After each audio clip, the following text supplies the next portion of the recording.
transitioning. And the only copy was an onion skin that I had in my desk. So my boss went back and said there's no official record of it. Well, somebody else found out the 3rd Air Force had a copy.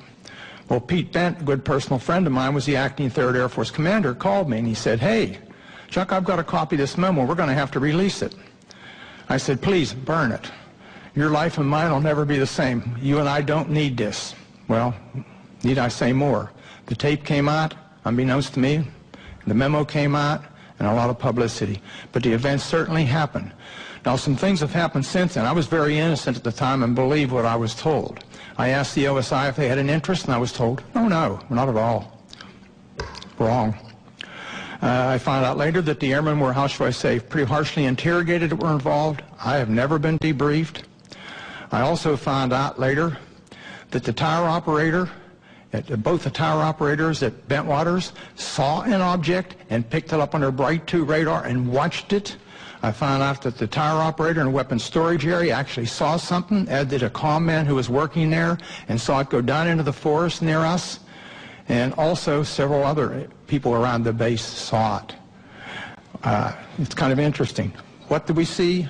I have no idea what we saw that night. I do know it was under intelligent control, and in my personal opinion, it was either from another dimension or extraterrestrial.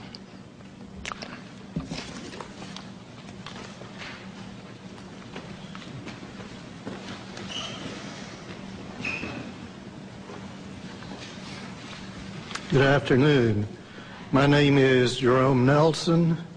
From 1962 to 1965, I was an Atlas F ICBM Deputy Missile Combat Crew Commander, assigned to the 579th Strategic Missile Squadron in Roswell, New Mexico.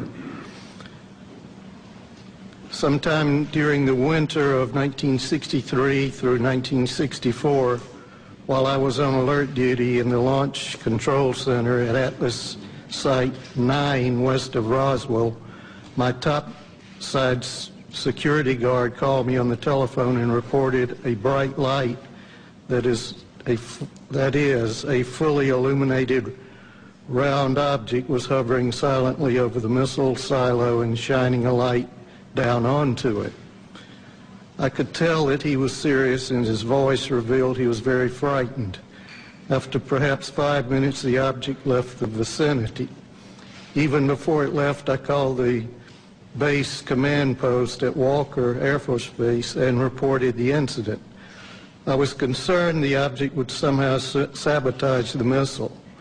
I was surprised by the response I received, being told that the command post would take on the unauthorized excursion under advisement.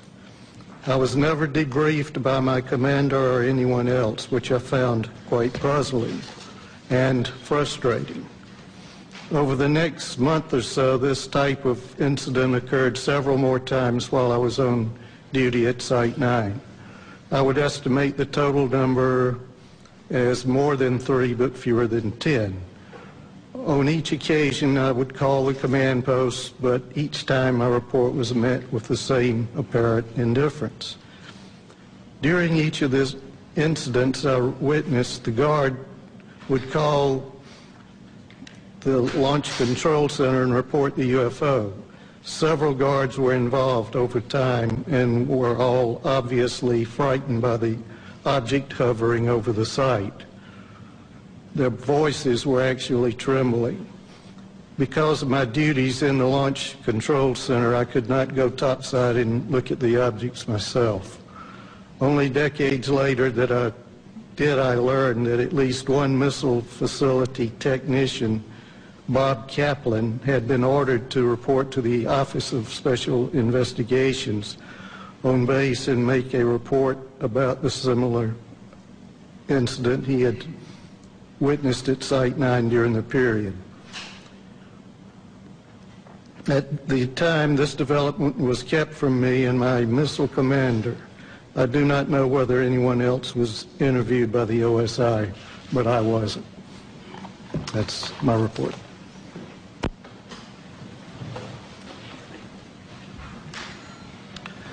Well, good afternoon, ladies and gentlemen. My name is Patrick McDonough, and I'm here today to relate an experience that happened to me in September of 1966. It's 44 years ago.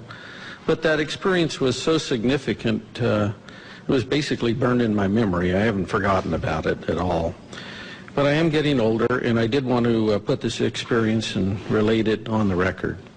A little background on me: I had enlisted in the Air Force in Berkeley, California, in first week of November 1962. At the onset of the Cuban Missile Crisis, it was going. I felt patriotic. And up to that time, I had been studying engineering in college. I had 3 years of engineering. And the Air Force, considering my background, trained me to be a geodetic surveyor. And I was assigned the 1381st Geodetic Survey Squadron in Orlando, Florida. We basically, in 1965, we moved to Warren Air Force Base in Wyoming. On average, I would spend 9-10 months a year on temporary duty, surveying for latitude and longitude at our missile sites and aircraft bases for positioning missile and aircraft guidance systems. Basically, the squadron's mission was to provide precise geographical coordinates for a missile or an aircraft inertial guidance system, so that the missile or aircraft would know exactly precisely where it was at when it takes off, while the intelligence agencies would provide the targeting information. In early September of 1966, myself and 2 other airmen, Airman First Class Al Kramer and Airman Third Class Charlie Coates, we were temporarily assigned to Malmstrom Air Force Base, and were ordered to provide or perform the initial geodetic surveys for the last 50 missile sites there. There already was 150 Minuteman I sites, and we were putting in the last 50 for the wing. And basically, we were assigned to the Site Activation Task Force they call SATAF. It was Boeing, really, the prime contractor. We were given a government truck, no radio, anything in it. I was the chief of party. I was the observer on our small 3-man team. Al was the recorder. Charlie was, we were trying to train him both in observing and recording. We normally would arrive at a missile site at about in early evening. We'd set up our instruments, and basically what I was doing was the star observation to provide precise latitude and longitude. On the night of this incident that happened, we were completing a series of what we call celestial astro-azimuth observations southeast of Conrad. And I was doing the observing, Al was recording, and Charlie was assisting Al with the chronometer on the time hacks as I tipped on Polaris. The unusual thing about this missile site I was at was that the blast hatch of the silo was open. And that was very unusual. Normally when I'd go to these missile sites, even though they were not activated yet with a missile, they were always closed. The monoliths were there. We do 4 monoliths and do a precise quadrangle. And the work we did was very precise. It involved a lot of, it was basically all using star shots. And so here's a site that we arrive at, and the blast hatch is open.